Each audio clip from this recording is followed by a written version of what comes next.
Hey guys, hope you're well. We are live on the Talk Quiz. My name is Nat Rich, as you know, and this evening we are talking about sleep. So I am joined by a friend of mine called Stephen, who actually introduced me to Ben Wolf, who you may recognise, who has been on with us twice now when we were doing the Law of Attraction. Stephen is, where did I meet you, Stephen? I met you at my friend's birthday, wasn't it? Nat's birthday. Correct, yeah. That was right. Oh yeah, I'm wondering, I'm sat here thinking, I wonder if anybody can hear me. That would help if I had my microphone, wouldn't it? There we go. We'll start again. I know you guys probably can, but yeah, so if for anybody else that's just joined, I'll start again. We are talking about sleep. This is my friend Stephen. This is my friend Ben. And this evening, we're going to be going down the rabbit hole of the importance of sleep and the power of it as well. So, Stephen, do you want to, as being the founder of your very new project, Sleepy TV, which I get to do an exclusive on, which I'm very excited for. Thank you very much. So tell us a little bit more about Sleepy TV, why you love sleep so much and what got you into this area. Sure. Well, actually, I would like to say, first of all, thank you for having me on the show. And it's a real privilege to be here with one of my teachers, Ben, as well, who bears some responsibility for this project that I'm doing, because part of it really came about as a result of practices around this technique we call yoga nidra. I mean, most people think that yoga these days is about doing handstands in fluorescent leggings. Of course, we understand that there is more to it than that, the 8 limbs of yoga, and the many wisdom techniques to enhance the mind, behavioral practices. And so I in about 2015, I was on a course which was run by the Yoga Nidra Network. And I discovered this form of sleep meditation, which I have to say had a profound impact on me. And I felt extremely rested and peaceful doing this practice. And that sort of sent me off on this journey to learn more about that. At the same time, I became interested also in yoga as a tool for relaxation, and also a little bit around the built environment. And it led me on a journey to learn about how what we call sleep architecture, the makeup of our bedroom, and also practices throughout the day can really impact positively on our sleep. I think a phrase that I like to use, which I have actually borrowed from Dr. Narina, who's one of my go-to sleep sort of gurus, is how you run your day is how well you sleep. So if we get into good practices during the day, then we find that we can sleep well. So when your head hits the pillow and you think it's your pillow that is the reason why you can't sleep because it's too hard, in fact, it's probably the fact that you've had 17 cups of coffee and have been on the dating app until 1 o'clock in the morning. So, some of these things are so obvious that they're missed. I was talking to a friend of mine literally yesterday, I think, or the day before, and said, do you sleep with your phone in the bedroom? And she said, yes. I said, it's absolute no.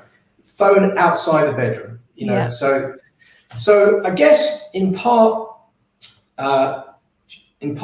from my own experiences working in corporate and finding it difficult to sleep, suffering from insomnia in my life as well, and finding this fantastic practice. And still today, I will listen to recordings of teachers, of people doing Nidra. If I wake sometimes, like everyone else, life can get in the way sometimes, and we may not sleep so well. And I will put a Nidra on in the middle of the night if I can't sleep occasionally, and it will always relax me, and it will send me to sleep. So the journey is very much in part around that, and I particularly enjoy the storytelling traditions, which are embedded in the Yoga Nidra, I find, or I like this idea that we used to sit around campfires, hundreds of years ago, and tell stories in the oral tradition, and that would offer, a very comforting kind of practice. So the sleep channel, which I'm putting together and launching very soon, is really just drawing on a few things, some quite common sense science tips, bringing in Dr. Narina and some other experts, some yoga that you may do before you go to bed, some practices you may do in the morning, so there'll be pre-sleep and post-sleep, and then listening to the meditations as a way of just unwinding. We also have someone talking about jet lag, Not probably such a problem at the moment with travel bans, but certainly I think back in the day, people, would find jet lag, really difficult to deal with. So we're just bringing in a lot of different areas, packaging it in a way that's quite straightforward and hopefully easy for people to use. Amazing. So Sleepy TV, you heard it here first. I've always wanted to say that. You've heard it here first on I Am Sound TV. And then thank you for that, for going into that. I love, the idea of it, Sleepy TV. I love the name. I love the idea of it. And, it's so important. Sleep is so, so important to so many people. And you're right, going to bed with your phone or whatever, or being on your dating app. It's, for me, I got a new iPad the other day because I had to get an upgrade so I could get on this new bloody app called Clubhouse, which I still haven't been on. But I'm there, reorganizing and shuffling my apps, and I'm laid in my bed and I'm like, oh my God, and I was so tired, and I went past my sleep kind of tiredness. And then I was wired. I go from tired to wired. And I was like, damn, it's just because I had the new iPad. So I know that these things can't come in. And it's just because I lay there and it's the most comfortable position. But it really does affect you. But something I personally have been, actually, I'll come on to that afterwards before I'm going to go jump into bed. But I will come back to that with my newfound, have you heard of MSM? MSM? The sulfur, the powder, right? I'm going to tell you about that in a bit. So that's a story for later. So yeah, I wanted to jump on to Ben as well. So we've had Ben on a couple of times. Ben, you have taken us on a little rabbit holes around manifestation, laws of attraction, and we've got you coming back on next week as well to go into the depths of dream yoga and what you do. But I also very much know that I want to work with you in a personal capacity because there's some magic there. I know there is, and obviously what Stephen's just said as well. I want to go deeper into the world of sleep and to kind of see what else can be done. And do you want to explain, I know you've been on twice before, but if for the new people that haven't seen that show, if you can just explain a little bit about what you do with Dream Yoga and kind of the essence of it, and then we can come back to some more questions. Yeah, thanks, Nat. What do we do with Dream Yoga? Well, with Dream Yoga, we make the nights our days, really. We make that the business end of being alive. And we have kind of a very different approach to what 24 hours in life means. And maybe it's more in tune with what people used to do until quite recently, until maybe the industrialization in sort of maybe the 1850s. Is this with the incandescent light bulb coming into play? It's less about the light bulb. It's more about the disciplining of the workers in terms of what did a production line need. It needed to be fed by people around a manageable assembly line and these kind of things. It's less about the light bulb, more about the practices that earning money demanded, and how mechanized we became as people. This was not a secret. These were studied. Ford very much studied how to mechanize people in around making them the most efficient they could be for his car production. So there's lots that came around that more than anything else. I think the light bulb gets tough press, I think, about all this stuff. I don't think that because, quite frankly, before the light bulb, we had light. It wasn't an alien concept. It was like if you read Pepys, and they have the two sleeps, big sleep and the little sleep, or the beauty sleep, and they would be going out at 4 a.m. That was way before the light bulb. It was like, this is not new. We would have had the campfire going for the night anyway. And it also plays a tiny part in our circadian rhythms. You've kind of got me on this now, Matt. Can I stay on this? You can stay. You can go where the hell you like. Because this is really quite interesting to me. I mean, I know Dream Yoga is the most interesting thing. We've got that next week. Don't worry. Go there for the circadian rhythms. That's the most important thing that humans have ever invented, Dream Yoga. Just put that there and leave it. And then come back to this thing about light bulbs, seeing as you brought it up. There was a beautiful study that came about 2 weeks ago, about circadian rhythms, which is our kind of 24-hour-ish rhythm of the day and night, and how sleep is affected by lunar cycles, and how when the moon is full, we sleep less, not only in industrialized places, but in tribal communities.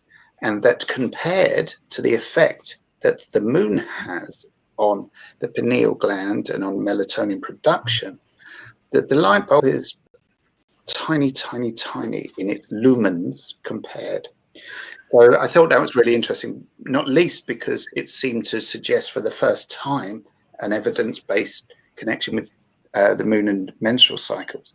You have to bring your camera around a little bit. You keep going off camera like this. Right. Which way? This way? That way? That way. Perfect. Don't move. Stay Don't there. move. You can't ask me not to move. I know you love to move. All I do is move. I know, it's cute. I like follow you around. I do exactly what you're not meant to do on Zoom. I said with somebody watched me and said he breaks every rule. Every Zoom rule, right? Every Zoom. At least you show up on time. Well, there's one. So anyway, this is really quite interesting to me about how overstated that might be, and how unnoticed something that seems to be bleeding obvious might be, because we've discounted it. In the same way that we've discounted natural rhythms all over the place, not least discounted the fact that unbroken sleep is unnatural. Right? You're meant to wake up 3 times a night and be wide awake. And when I teach people this, 90% of their pathologies disappear. They're ill, and they are not. They are. So I got into a habit. I think I told you this, Stephen, when you mentioned sleepy TV to me a long time ago. I heard about segmented sleep. Mm-hmm. And segmented sleep is this period of we wake up in the middle of the night, and usually if we wake up between the hours of 3 and 4, or 3 and 6 or something, these are our kind of spiritual hours. There are kind of making baby hours. There are maybe doing chores hours, but we're wide awake. And it was like, as soon as I'd read this, I started waking up at 3 o'clock every day, and I was like, ping, like a squirrel, just like, oh my God, this is it. And I literally up, ready to go. And I was on it, and I was, for the first 2 nights, I was like, this is crazy, like why, the first night it happens and you're like, oh, it's just a bit of bad luck. Second time it happens exactly the same time at 3 o'clock. I'm like, this is a bit weird. Third night it happened. I'm like, I'm going to get up. I'm going to get up with this. And I had severe back problems at the time, and really, really sore back. And it's, for me, I thought, well, what else am I going to do? I'm going to meditate, and then I'm going to be sleepy again, and that would be cool. So I thought, right, I'll give it a swirl. So I meditated, but I'm still wide awake afterwards. So I thought I'll work out. And what happened to me was I got into a pattern, and I did this for almost 2 months. And I was sleeping, waking up at 3 o'clock, then being wide awake. I'd work out, meditate, go back to sleep. When I wake up again in the morning, I felt amazing. But it didn't last beyond that. It was almost like 7-week period. And I'd love to get back into it, because I was doing all my workouts in the middle of the night. And I was pushing myself harder than I'd ever pushed for myself, because I'm a trainer person. I have to have a trainer. I have to be told what to do, because I don't like doing it on my own. But I was doing it on my own in the middle of the night, and then going back to sleep and feeling amazing when I woke up in the morning. I'd love to get back into that, because I know the value of it. But the other thing I wanted to mention to you was the MSM. So the sulfur crystals. So basically, I have been telling everybody this for the last 2 weeks, because it's blown my mind. And this has also allowed me to wake up earlier hours in the night. Not naturally, I didn't know it was going to do this. But so here, somebody told me about MSM being really good for joints and being really good for your muscle movement and stuff. And because when I used to wake up in the morning, I used to get like a lot of back pain, but also be in pain because of my injuries that I had. So I took 2 videos, 2 pictures. The guy said to me who got it off, he said, make sure you take a picture at the beginning of your journey with sulfur, and take a picture the month after, and then keep doing it every 30 days. You will see a transformation in your skin and the way you look, and also how you feel. And I'm thinking, we've heard that a million times before. I'm like, whatever. But I thought something in me was like, give this shit a go. So this is me. Okay. You can't really see there. I'm not tired, but I'm kind of like, my eyes are a little bit dark underneath. My skin's a little bit tight, and I'm just in my dressing gown. Dad's dressing gown, to be truthful, but I'm in my dressing gown. So 30 days later, after I've taken it, this is the worst pose I could have ever taken, by the way, but you just have to ignore the face. But this, I've got, like, I don't know if you can see the clarity. Underneath my eyes is light. There's no blackness underneath my eyes. My skin has completely gone. It's amazing. And it's like 30 or 40 quid a bag of this stuff. And I have it every morning and every evening, like a teaspoonful. But the thing that's game changed it is I wake up and I have no muscle pain. I can wake up. I don't need to stretch. I don't need to do anything. I've got no muscle pain whatsoever. I've got no joint pain. My sleep has become this really healthy version of what you're talking about. And it just feel like it's an advancement. Yeah.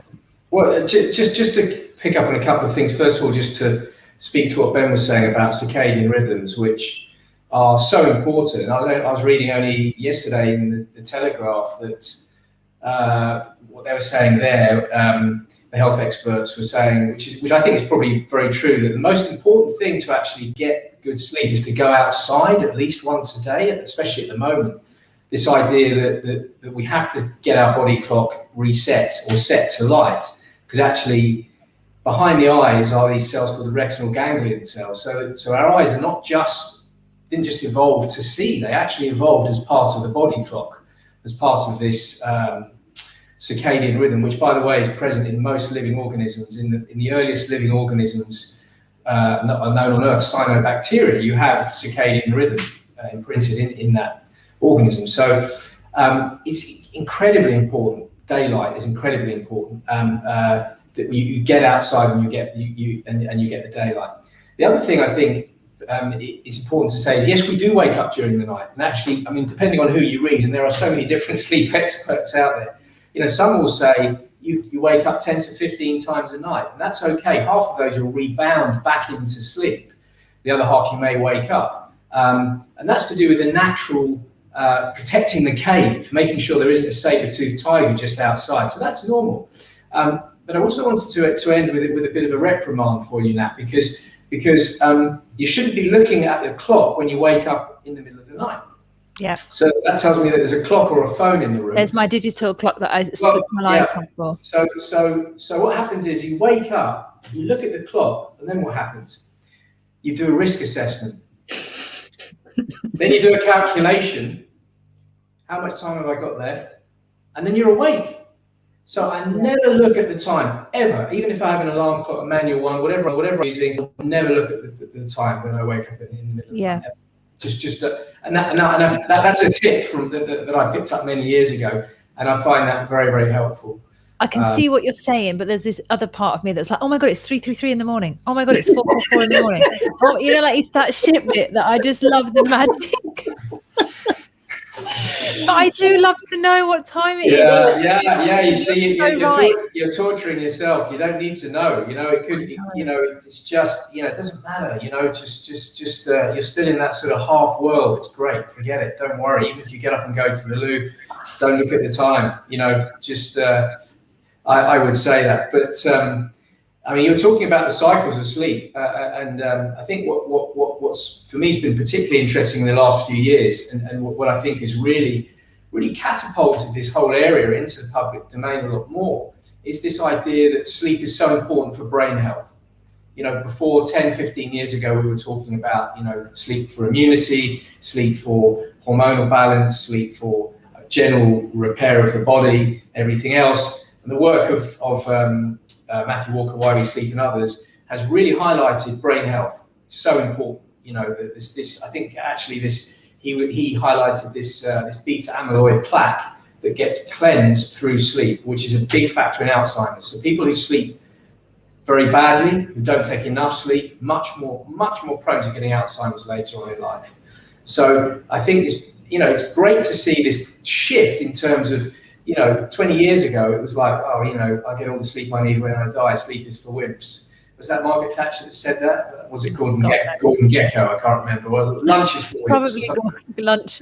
Gordon, yeah, something like that. I don't know. Anyway, but it is good to see now it's really kind of moved the other way. People are valuing it, are recognizing it's important, are looking at sort of napping during the day.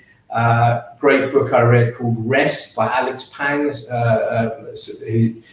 big into this idea of rest and breaks throughout the day. You know, looks at people like Darwin and how they would get up early, take a big nap during the day, big creative minds, very engaged in this idea. So yeah, it's great to see this shift in attitudes. Rest. I'm going to put that on my list of audiobooks. Rest. Needed more of that in my life, as we all do. So Ben, go on. I know you've got more magic to say about sleep. Go for it. Circadian rhythms. Tell me more. Circadian rhythms. Well, so what can I tell you? I can tell you this, that sleep is not a problem for anybody needs to have. People don't have to have any trouble at night. Trouble is added, and it's added by lots of expectation and judgment and doing something that is it's kind of almost having a magic wand around the wrong way. Because if, as you alluded to, the magic hour of 4 a.m., the time when the Buddha said was the most important time one could ever meditate. A Muslim call to prayer at that time says that praying or meditation is better than sleeping. This is a very, very precious time because the brain is at its most plastic and most clean, as Stephen was saying, with cerebral spinal fluid, cleaning the brain. That's when you are most suggestible to yourself. And so it's all very well somebody saying something to you. You've got a bit of a filter. If you say something to yourself, that's going straight in. And if you're going at 4 a.m., oh my God, it's terrible. It's a disaster. Tomorrow is going to be awful. I'm not going to sleep. And now look, and I've only got this time, and I'm going to be exhausted tomorrow. And do you know what I've got to do tomorrow? And this is, I know, you know, good chance you get it, you know. And the reverse is true. The reverse is true because most people don't do this thing. And I think this is much to their chagrin. Now, Edison said, never miss the opportunity to ask a question of a dream. And there's this amazing thing about dreams is that you ask them questions or tell them what you like and you get it. So I learned this once from my brother. I got a brother's professor at Oxford, and he writes for Guardian, all this stuff. And I said, Joe, how do you write your pieces? What happens? He goes, oh, it's simple, same as everybody else. He goes, I just, before I go to bed, I just lying down there, go, I wonder what piece I'll write tomorrow when I wake up. Get up in the morning and it writes itself. I was like, Joe, what? You do what? He goes, yeah, doesn't everybody do that? I said, no, I don't think they do. I don't think they are doing that. And he goes, well, you know, you can do it and it works. Surely everybody can do this. And everybody can do this. Because if you set your dreamer a task, a dreamer is going to complete that task. It's going to happen. It's just most people don't ask. Yeah. They expect. And then, worse than not asking, they then criticize and analyze and measure things that they don't understand, judge, and then issue the worst request they ever could, which is a request for tomorrow being terrible. And that most often comes true for people. So we've got this one completely wrong. We couldn't be any more wrong about it. Steve has a really good handle on sleep behavior and things. I come from a different place of sleep physiology, where in essence, what I do is I can teach people to get to sleep in seconds. Your voice would take me there, to be fair. I literally listen to your voice. It's so story-like. I'm like, how come you invite me back then? The guy who can sleep. Let's get him on the show. He'd be great. No, I like it. Your voice is so story-esque. I told you, you're like a Harry Potter character. This is what I said to you even last time he was on. He was talking. He had we were talking about manifestation, and it was this engaging story. And it went up and down and around the corner, and we're all like listening to it. I was like, oh my god. Listen. I've listened to countless yoga nidras from Ben, and I often don't get beyond the first minute. Yeah, I'm gone, and that's, by the way, there is some real power in that, because when you find someone and it works for you once or twice, the neural pathways is created in the brain, and looking at this from science, and Ben and I are very similar minds in the sense we like science to validate a lot of the work we do, because Ben particularly is extremely well read, because it's important, and actually.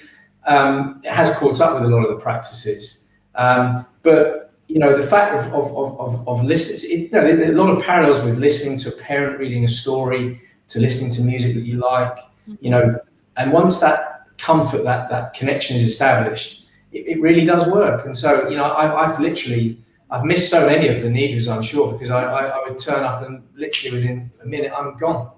So I know exactly what you mean. So. You did that to me though, Stephen. Can you remember when I was doing some coaching with Stephen, and we were doing the swap, and I said, okay, I'll do some coaching with you to help you because all the admin stuff to get moved. And he's like, yeah, I'll do a sleep thing with you. And I felt so bad because he did a sleep thing with me. I was gone. Sleep. I was asleep in like 5 minutes of him doing it. And then all I heard was this, Nat, you still there? And I was like, oh. Yeah, it was so beautiful. Oh, thanks. Yeah, no, I could hear this sort of like gasping, and I wasn't quite sure whether it, you were having some kind of reaction, an ab reaction as we call it. But fortunately, it was a good reaction. Thank you. Yeah, you could both send me to sleep. It's lovely. Well, that's good to hear. Go on, carry on, Ben. Sorry, I know I interrupted. Not at all. I don't mind being interrupted at all, because I never know what I'm going to say next, so I never know whether I've finished a point or not. Nobody does. So actually, I will say something as I'm drinking water. Mind Valley. Have you heard of Mind Valley in the States? The Mind Valley program. They sold, I think was it probably them or someone else? They sold this package. They always oversell stuff, but they sold this package. And it was about programming your sleep, and it was part of the package. But they said if you have a drink of water in the evening and you declare to the water what it is you want to know, drink the water half down. Then in the night it does its magic, and in the morning you drink the rest of the water, and it has this kind of like water memory cycle. And this was before I knew anything about Masaru Emoto and the power of water, but this was basically having water cycle. It was a water cycle to be able to program your mind and to manifest with. Have you ever heard of that before? Who are you asking? Both of you, but I'll go for you, Ben. So in essence, what you're doing is you're using the water as a dreamer. So you're asking yourself, and you can say that, that this is the thing with religion and with all of this stuff. What are we doing? We're giving it power, so it gives us power back, because we cannot accept our own power. And that's fine.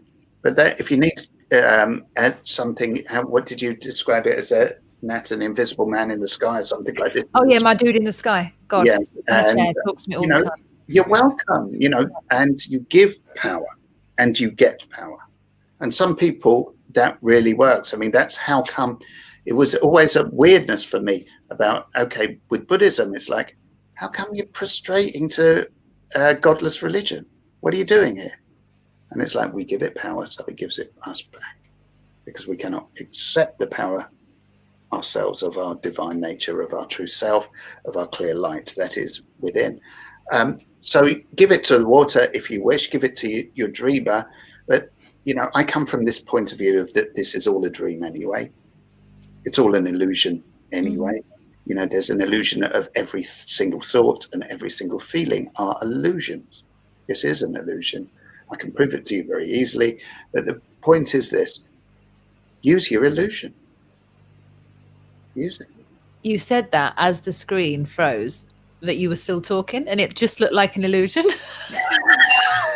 Well, what else is Zoom? Oh, that was funny. You went, this is an illusion, and then it froze. You still carried on talking. Brilliant timing.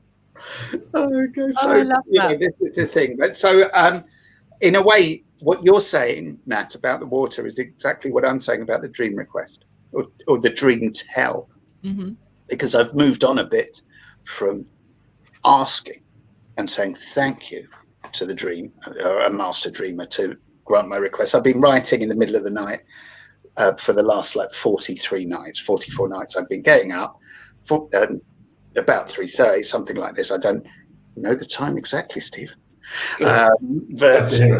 And my dreamer will wake me up, and I don't know what I'm going to write, but I've asked to write for the greatest benefit of those reading. That's what I've been writing, and I'll write for an hour and a half. And I never know what I'm going to write, and I send it, and then I go back to bed.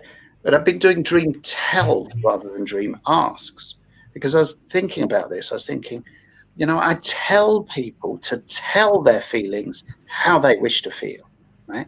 Tell them. Don't wait. Don't wait until you're receiving these kind of feelings, and then you're at the mercy of something else. Oh, I'm scared of my feelings. I'm scared of my thinking. I'm scared of my dream. I'm scared of it. I'm just it's like, tell them. They're yours. Get hold of them and tell them you want to feel great, and you feel great. Don't tell them and wait until, this has to happen. It's conditional and da-da-da-da. Go first. And so I've been doing this with the dreams as well, of going, instead of making a request respectfully, which would be more probably in tune with the Buddhist thing, maybe, I'm going, this, tonight, now. Because it's me. I'm telling myself. Who else is it? So true. It's so true talking to yourself in that way. I think you were on one of the shows when I described what happened to me, and the first time I ever really had a chat with my higher self, she wasn't there all delicate and like, hey, man. She was like, bitch, would you read that text message again? Read it. And I was reading this text message. I'm like, oh my God, I would never reply to a text message that I sent to someone if I received it. And she's like, change it. So she told me what to write. And I changed my text message, and I got the answer I wanted from the guy that I was waiting for 3 days from a text message from, because I'd apologized, but I didn't know. And she wasn't holding back. She was like, do this.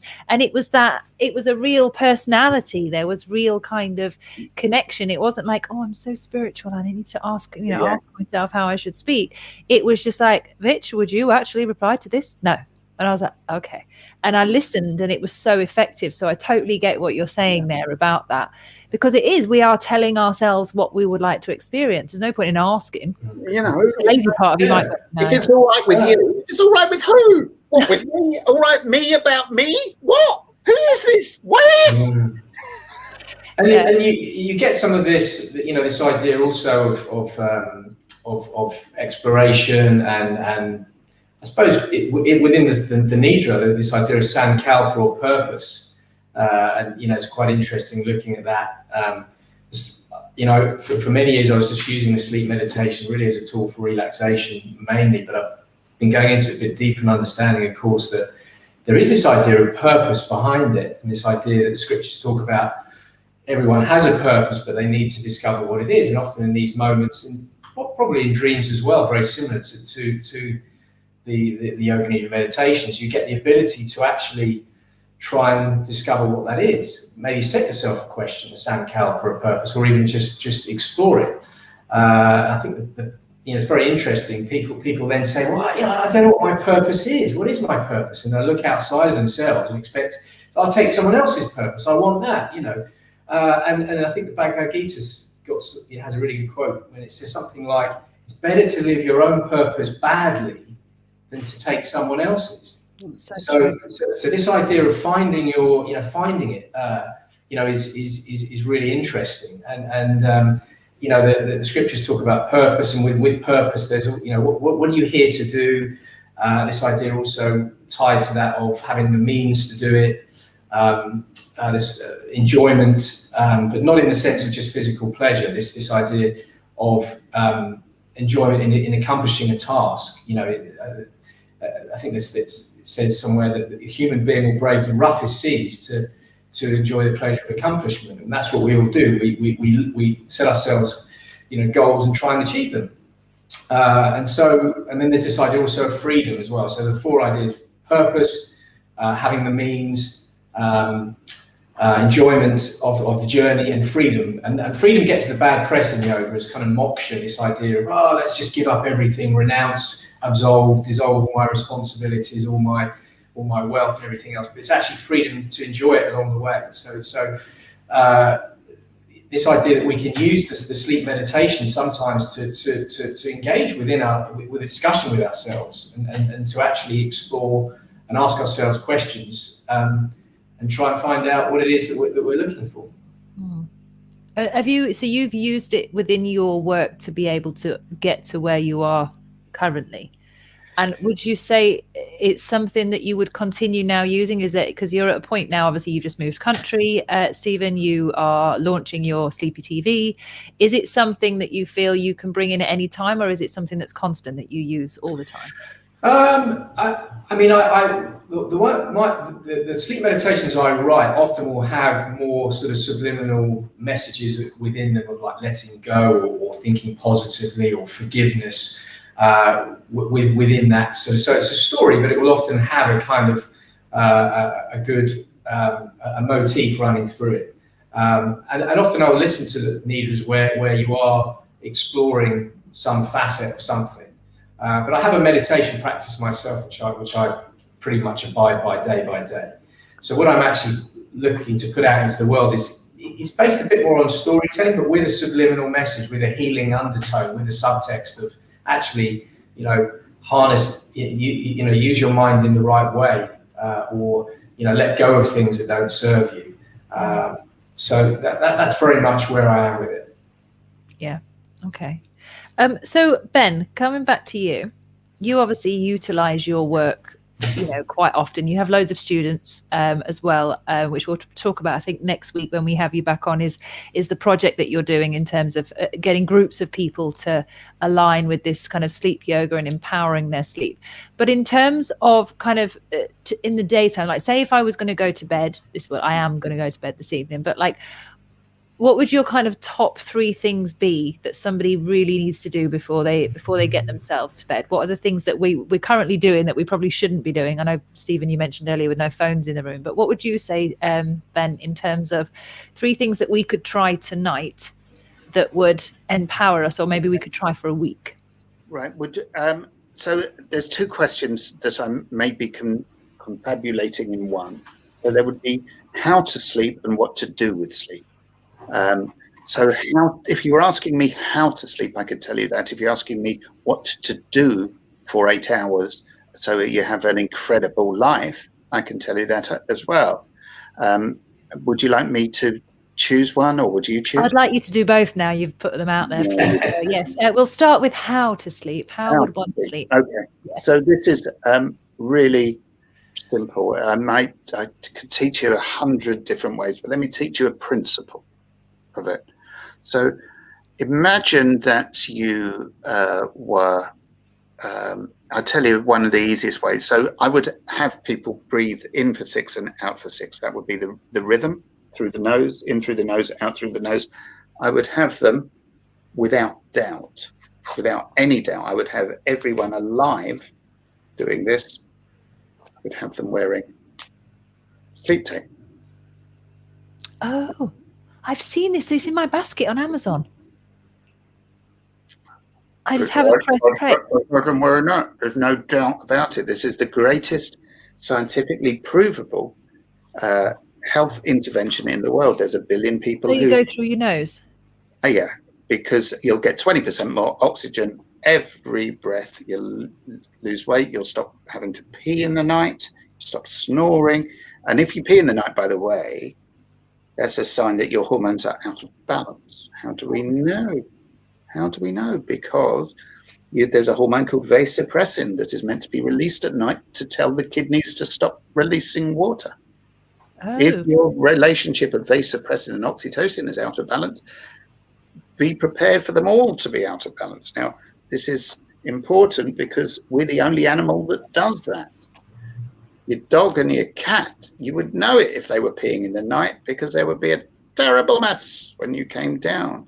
Yeah. Nobody else does this in the same way that no other animal breathes through the mouth. And no other animal holds their breath. You cannot get any experiments on any animals, because they will not voluntarily suspend their respiratory cycle. Only us.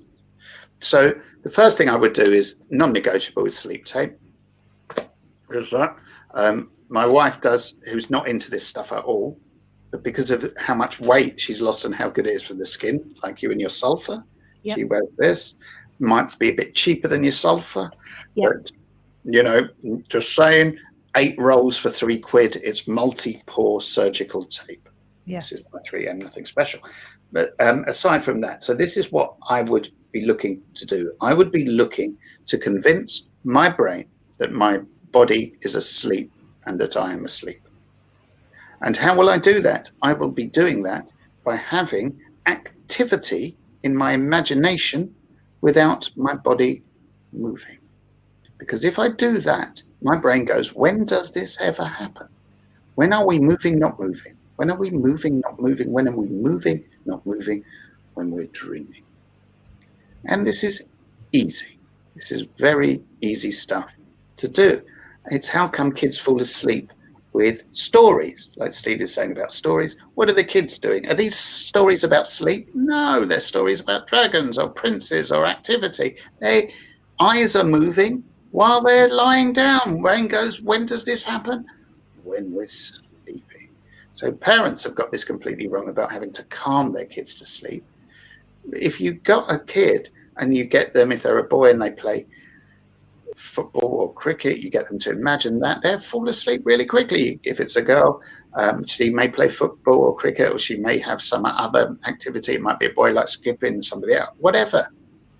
You do this, and if they don't do anything, imagine that you're lying there and you're jumping from left to right, right to left, left to right, right to left, left to right, right to left. You're gonna be asleep.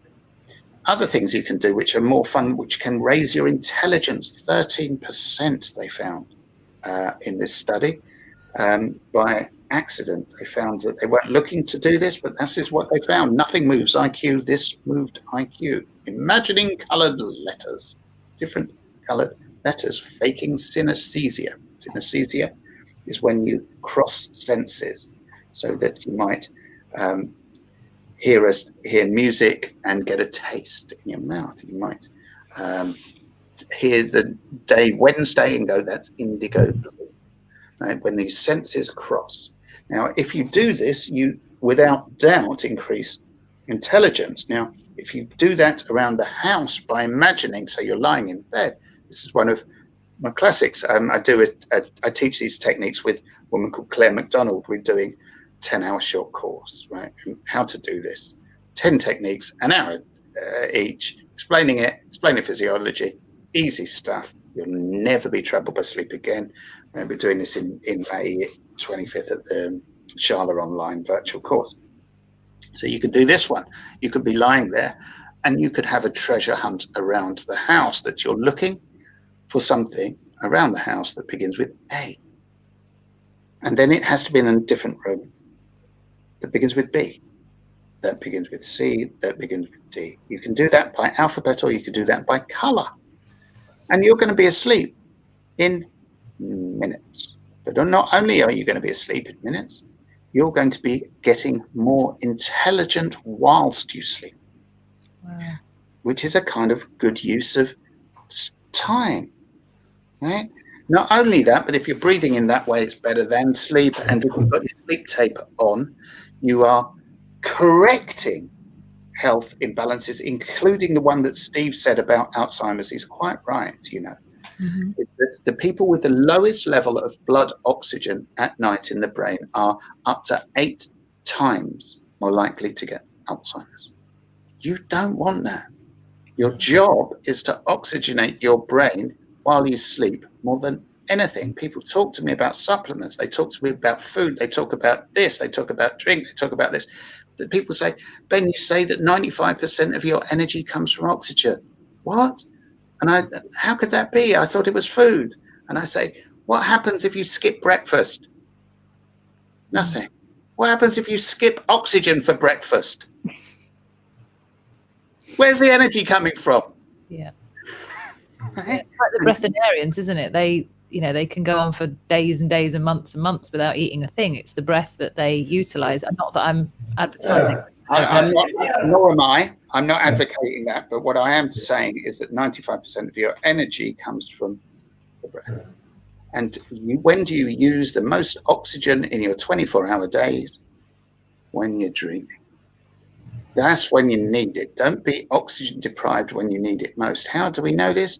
Well, if you've ever been chased in a dream and you wake up sweating and your heart's racing and you weren't even moving and your adrenaline has been shut down in the brain as well as your cortisol, where's that come from? You weren't even moving. Well, that's going to take some energy, isn't it, to get that physiological response? You can be more frightened in your dream than you'll ever be in your waking life. So something big is happening here, and your dreamer knows more about you than you do. I'll tell you how come. Because a dreamer can scare you half to death. Right? This is how he talks, and then you're like, oh, scared me half to death. I got little tingles there, and I was like, oh. It's like, this is the fact. It can scare you more than you can scare yourself. Yeah. And this is what people are scared of, falling asleep, because they're scared of themselves, because people have learned to be scared of what they think and scared of what they feel, and neither of them are true. They're illusions. People are scared by their own illusory form. And what people would be wise to do is to learn how to transform the content of their heads. To me, it's as basic as washing your hands, as washing your head, is to be able to go, I'm imagining this, aren't I? And I can imagine something else, can't I? I'm feeling this way, aren't I? I can feel something else, can't I? Because you always can think something else, and you can always feel something. I think it's fascinating. These ideas. You're lying in bed at 3 a.m. if you haven't looked at the clock, but you think it's 3 a.m. But I take a sort of a slightly more practical view to try and avoid getting to that state, and even that doesn't work sometimes. The practical view for me is first hour of the day, don't look at the telephone, don't look at the mobile. Start the day in a way that's kind of gives you your own space. I'm a big fan of eating breakfast, actually, and I think. Oh no, I'm not recommending that. I was just saying. Oh, okay, yeah, sure. Yeah, no, I think for the I think routine and again, if you pore over what the sleep experts say, a lot of them will say try and go to bed at the same time every night if you can, and of course life gets in the way. It's not always as simple as that, but the body getting into a routine, a physical routine, being hydrated as well properly. Not drinking coffee after 4 o'clock in the afternoon, finding out if you've got that gene that's that doesn't respond well to caffeine, taking breaks from technology, getting outside, a bit of light, a little bit of exercise as well, and actually going to bed early a couple of times a week. I mean, sorry to sound like your mum or dad, but actually, I did it this week, and I went to bed at 10, and I had the best sleep ever, I've got to tell you, because actually, it's something to do with Chinese medicine, that I think the hours between 10 and 11 do something to the adrenal glands. And actually, I felt fantastic the next day. Sometimes I'll wake up and I've had that kind of edgy sleep, that we can have sometimes. But on that occasion, I felt really good. So I think there's a lot of things you can do, practical, sensible things you can do within the bedroom. What's the bedroom like? Have you got a TV on the wall? Is there light flashing? Is it noisy? Is your laptop in the bedroom? The bedroom should be like a sanctuary. It should be tidy. It should be cool. It shouldn't be really hot. 16 to 18 degrees apparently is the temperature for maximum. If you're working out, you shouldn't really work out just before you go to bed because the body temperature is raised. It needs to cool down. And all this, again, is linked to the circadian rhythms. Again, we're back to that. We naturally slept when it was cooler, when the light went down. When the sun's rays were gone. So, but it is interesting how it then we get into all this sleep tech, which I'm not a big fan of, I've got to say, and I've got a feeling Ben isn't too, just a suspicion. But the sleep tech stuff out there is, some of it I'm sure is substantiated, and I know there's a lot of work that's done on it. But this idea again of using technology to, I'm not against measuring sleep to some extent, although I don't think that your app or your watch can actually measure your sleep that Wi-Fi that you've got continuously, or the infrared that you've continuously got on you. Yeah, if you really want to measure your sleep, you've got to attach some electrodes and have what's called a polysomnograph, and that will take you a day and a half of being wired up in Harley Street or wherever the equivalent is in Lisbon. I don't know, but there's a lot of this over quantification. We've got the answers ourselves. We know what we need to do, and so if at least we're sending ourselves, subliminal messages. I'm doing all these things right. I'm having breakfast. I'm drinking water. I'm not doing I'm not watching 6 episodes of The Serpent at night before I go to sleep. Netflix, binging on Netflix. This relentless kind of trawling through. Boundaries, and this idea also of actually, one thing I found was very helpful is sometimes doing a sort of a very basic sort of thing like tidying up for half an hour before I went to sleep, when my mind is just not really engaging. I'm just doing something quite generic or without taking a lot of effort, and I'm cooling down and I'm winding down. And this idea also that I think people just expect, bang, I can go straight to bed. Why am I not sleeping? Well, because you're absolutely wired. So the downtime, that could be some yoga, that could be some breathing, that could be some meditation, that could be listening to music, it could be lots of it, could be a bath. The idea of a bit of me time, which people don't, I think, always build into the routine. And then, of course, if that doesn't work, you've got these fantastic techniques that Mr. Wolf will teach you to get you to sleep. Indeed. Yeah, I love all of these top tips that we're getting for sleep, because I'm just a lavender bath girl. 9 o'clock after I've done my show, I have my sofa, do my thing, potter around, tidy up the studio, make sure it's done, and then I'm straight in the lavender bath at 9. And that's where I'm like, put my playlist on and off I go. And that really relaxes me every evening. It's just when some bugger that rings me wants to talk to me, and that's the bit is the boundaries. I used to get calls and texts at the most obscene times, and I'm like straight, it's probably about 9:45. I put my what's it called on my airplane mode, done until the following morning, I've been out with the dog before I switch my phone back on most mornings, or unless I've got. But that's why I've got a clock in my bedroom. Am I allowed a clock in my bedroom? Because it's actually my alarm clock, Stephen. So it's not.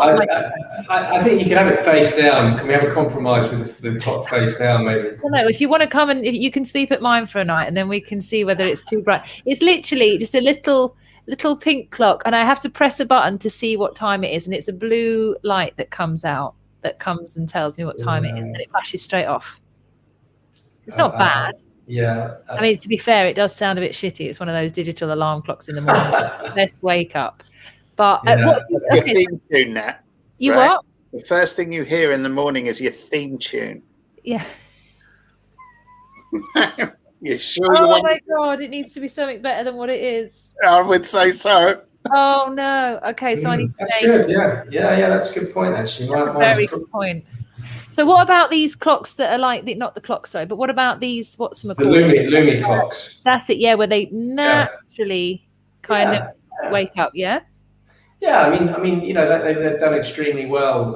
That brand, it has nature noises and the light. Just it is mimicking the idea of light naturally coming in. But there's loads of other things you can do. I mean, the materials that you have in your bedroom, natural materials, and it's just there's so much research out there how the body will know. Like if you're around natural materials, your saliva has less cortisol in it, because for some reason you're just, there's an inherent reaction against plastics and other materials. So I think things like that are the Lumi light is one thing. I actually slept in a place that had a womb bed. That was quite interesting. A what bed? A womb bed. What's that? Well, it was a bed that was kind of in the shape of a womb. I need to this. I had some strange dreams, I have to tell you, but it was Womb bed. Room bed, yeah. Sorry, I should be listening and hosting, and I'm like, what the fuck? Womb bed. This is really interesting. I have slept in a bed that was like 16,000 euros. This bed, and I swear to you, the sleep that I had in that bed with the freshest sheets you've ever, and they would smell lovely. That was a sleep. 16 bags for a bed is not really something I'm up for. Yeah, I mean, the science is marching on. It's quite incredible. I mean, to the point where these beds will regulate temperature. They will also, start. So some will shine a light, which apparently is good for your skin. Will measure the type of sleep that you have, and so it's. I even came across this thing called a sleep robot. Which apparently you can hug it if you're single. And it mimics your breathing, so that makes you feel relaxed. I think version 2 does a bit more than that, but I better not go into that on this show. That would make me depressed. That would be the worst day of my life if I had a sleep robot. Sorry for anybody that's got a sleep robot, but big business in the States. Don't knock it until you tried it. No, I haven't tried it, but that's my new boyfriend. I'll be like, Dad, this is my sleep robot.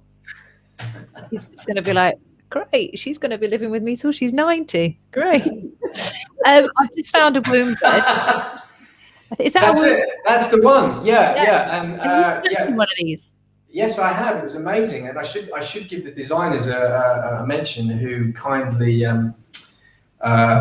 put me onto it. I'll remember it in a moment, but more pictures. That was it. That was it. Yeah, it was. So it's really like, this is quite bizarre, but I could imagine it being. I have no idea how you get in and out of it. Just crawling at one end, yeah. I mean, if you had a really bad dream and jumped up suddenly, I think you'd probably be in a world of difficulty. But if you need to wait in the middle of the night, you knock yourself out on a bit of timber that's coming. Yes, the designers are called Cuckoos, so they very kindly let me stay there and just try it. So it was great. And actually, that could be interesting. Something for Ben, where something like that might encourage a kind of more of a dream environment. I mean, if you think about the dream, go back in history to the dream temples of the Egyptians and the Toltecs. Well, you dream in the womb, Steve. Yeah, right. You before you can see, your eyes dream. So in some ways, you could literally say that the primary purpose of eyes is for rapid eye movement and for dreaming. Because you'll dream before you're born, and you will dream right at the end. Right at the end, you will be dreaming. I promise you, I've seen it. I've been there, and this is how come I kind of think that people in this world talk about it might be my dream. It's my dream. It'd be my dream come true. It's like, well, what have you done about that? Have you done anything in the dream about it? Have you asked the dream for your dream, for instance? It's like, come on, people. It's like, at least if you want to win the lottery, buy a ticket. It's like, It's ridiculous. I always find that when people talk about what they dream, they're like, oh my God, that'd be my dream. It's like, really? Because I can't really see you making any moves towards that dream in your real life. I don't think it's your dream. It isn't. When it's your dream, most people reach their dream and then they're like, oh, I don't actually want this. You're like, you've wasted half your life to get there. My dreams change all the time. I have the craziest dreams as well, like bananas crazy. But I get so really strong messages from them. Good. And with that, and I see that everything in my dream, like maybe I'll have an owl, and then like maybe there's an eagle, or maybe there's something. I get specific 2 or 3 things in the morning that I remember that are very specific. Good. Whenever I Google them in the morning of what does this mean in a dream, it's always on point. So I know that, and I feel like dreams when people say, oh, if I dreamt about, I don't know, a pencil, for example. And they were like, oh, didn't you have a pencil yesterday? Weren't you looking? I feel like the mind jumps to the nearest thing that you would remember from that day to pinpoint something in that direction. So it's like it's clutching at that most recent thing for you to remember. It means something. And it always does when I Google it. So this is how one would, if one would like to get one's insights back, it's very simple. So what a dream is about, you've made some very good points there. Now, let me congratulate you, because one of the things it is not about is the story, and it is about the detail. It is about what was there that should not be there. That's one thing. The thing is, if you wish to know what the insight is, you can always find out by the last thing that happens before the dream wakes you up. That's the punchline. That's the end. That was the point. It was navigating you towards the end of the film. Where do you get the meaning of the film? You get it at the end. Of course you do. The story is the narrative to get you to the point. Don't get lost in story. Get your detail rather than your embellishment. You know that people get stuck in their own life stories by how they embellish. They give you this ridiculous amount of description, when really the brain is not interested in the description, it's interested in the depiction. So what is the symbolic meaning? Now, forgive me for differing with you, Nat. You always differ, but it's always exciting, and so go for it. It's just this, I have this thing about, I don't go with the Googling the symbolism, because symbolism is so specific to people. In a mate of mine, a mate of ours, as Steve knows, Charlie Morley, who's a lucid dream teacher, he says, look, a dragon for someone from Wales and a dragon from someone from China, this is not the same dragon. Right? Google me that. Yeah. So I'm kind of, don't go with that. What I know is that every dream is a message from yourself to yourself about yourself. Don't forget to open your mail. Right? This is a letter from the better to you. Right? This is your instruction. The thing is, where does magic happen? It happens in dreams. Where's every idea come from? Comes from dreams. This is the greatest things that have been invented and discovered by mankind have been in dreams. Religions have come from dreams. Revelations, call to prayer, whatever you like. Google came from a dream, right? Is there a bigger force in our lives these days? Maybe there is. I don't know. But Facebook. the big Facebook, maybe not. Not really a dream, though, is it for anyone? Or a nightmare. But I wanted to say that thing, actually. I nearly said it when Steve mentioned about Netflix and binge watching. When Reed was interviewed about his rivals, when everybody was starting other streaming services, I don't know if you remember this, he was asked about, what are you going to do about Amazon Prime? What are you going to do about all these studios? What are you going to do? He goes, these are not my competitors. I'm not big concerned about these people. You asked me about my competitors, Facebook, maybe. YouTube, perhaps. My major competitor, sleep. I'm going, wow, you are up against sleep. It was like in the 70s when Coca-Cola used to talk about the share of the throat. They were competing against water. They were after the share of the throat. How much fluid could be Coca-Cola in your day? Out of all of your fluid consumption, how can we beat water?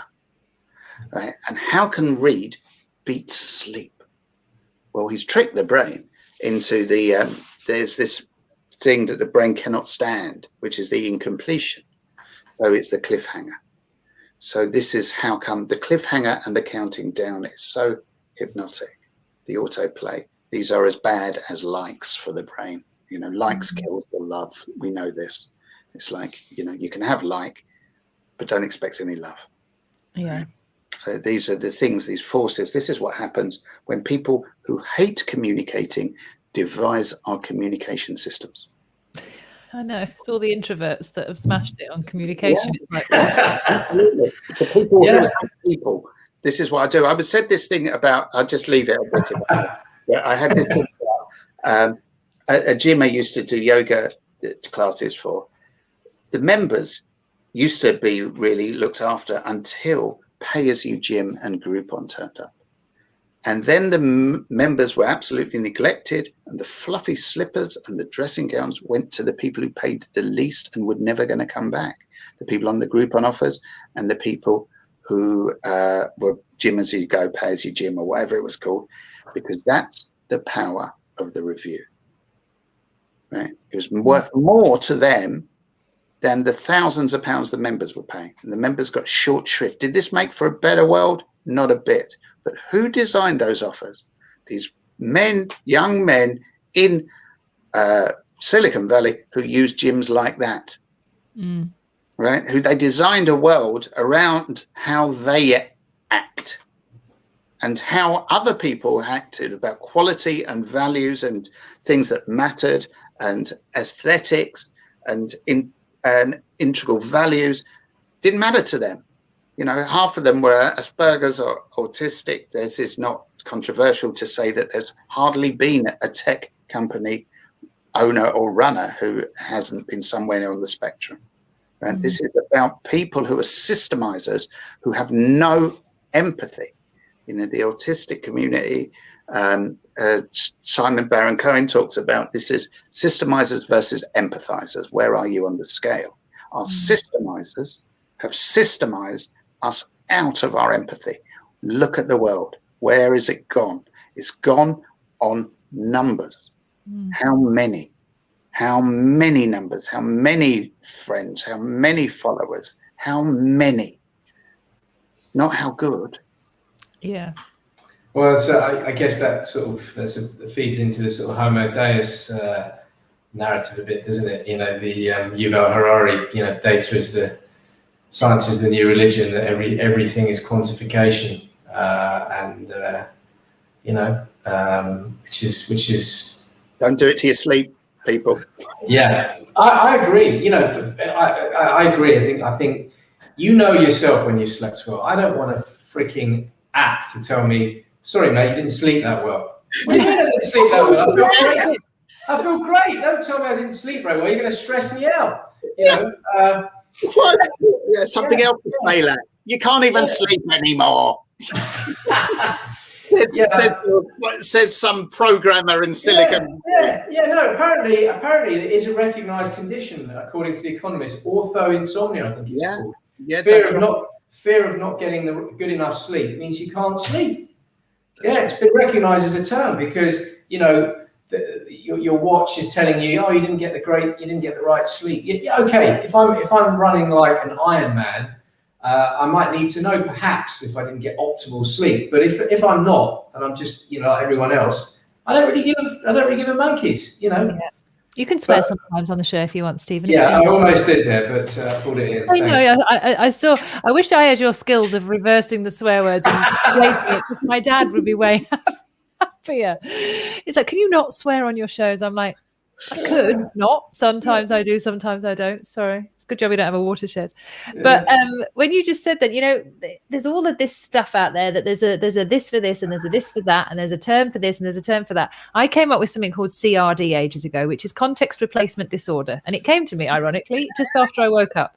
And it's my version of the press and of all of this stuff that's going on.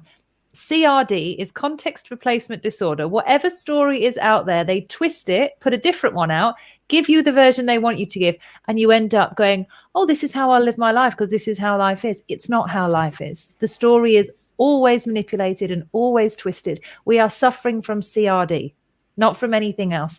And I've had that on my mind for ages, and I was going to write a blog on it actually, and, you know, be a whole kind of keyboard warrior about it, but I thought it's not really that important. But it comes up all the time. CRD. Well, it is important now. It is. It is important. It maybe there's nothing more important than that. CRD. I'm going to do a Medium article on it. CRD. Yes. But right, we are at 1:08, 8 minutes past. You know, it's always a bit longer, but I do love these conversations. I've loved it today. I just love the energy from you two. I'm in a really chilled, happy mood. I'm ready for my lavender bath. I've got my notes. Whenever Ben comes on, I'm like, oh shit, I need a notepad. I need a notepad and pen. You're going to turn the clock face down tonight, right? Yeah, no clock tonight. And then, but what am I going to do? How am I going to know I woke up at 444 and 333 and 555? So hear that. I do love it because it's always on my regular numbers, and then I'm like, oh, I'm in touch with the divine. I'm in touch with the divine. The angels are near me. Okay, I can get back to sleep now. It's a numbers game. What happens if you wake up at 666? What does that mean? I'm dead If I wake up okay. at 666, that time doesn't exist. Yeah, I know. I just threw that in there as a bit of a Google at the end. I Yeah. almost fell for that. I'm thinking, when would that happen? And I'm like, no, that did happen. I'm fucked. I'm like, oh God, I'm in a different dimension. Yeah, we don't want 666. Maybe that'll happen in 2022. That's something, the next worst thing that can happen. It'll probably be a Bill Gates alarm clock or something. But right, on that note, I am going to leave it there. Thank you so much for coming on, both of you. I love it. Ben, we've got you on as well. We've got you talking about gym yoga. We've got Sleepy TV. We're going to have to go down the rabbit hole on that one a little bit more, Stephen. Sure. Yeah. Want to get that out there. And yes, have you got anything else you want to share with anyone? Come to Learn to Sleep with me and Claire McDonald on the 25th of May, virtual, wherever you are in the world. Can we create adverts for that on the I Am Sound? We can have it on the radio, and we can have it on the TV. We can. That's my interns need some projects, so we can do some adverts for that. Yeah. Yes. All I want to do is just endorse that Ben's course and say I haven't been on a few of them. They are worth every penny, if not more. So I would say to everyone, give it a go. Beautiful. What a guy. There you go. Isn't he? Love that. Gorgeous, isn't he? Thank you so much. You guys stay there. For everybody else that's home, thank you so much for joining me. I am actually changing the schedule of the show, which was every night since the beginning of January, and now it's gone down to 3 nights a week. And now I've realized the importance of sleep, so I'm changing it again. But no, I am basically going to do one big show every Wednesday night for this channel. We'll have a few other bits and pieces across the month, but mainly it's going to be every Wednesday night, and Tuesdays for the next month. We've got a few other bits and pieces coming through, which is another thing we've got with Ben. But yes, I'm reducing it even more. I'm feeling more free and feel good, and I'm moving in the right direction. But thank you for all your support up to now. And if you want more details on these two, they're underneath on the comment section. Please feel free to reach out, and we will give you all the information that we can. And thank you very much for your time. Bye for now.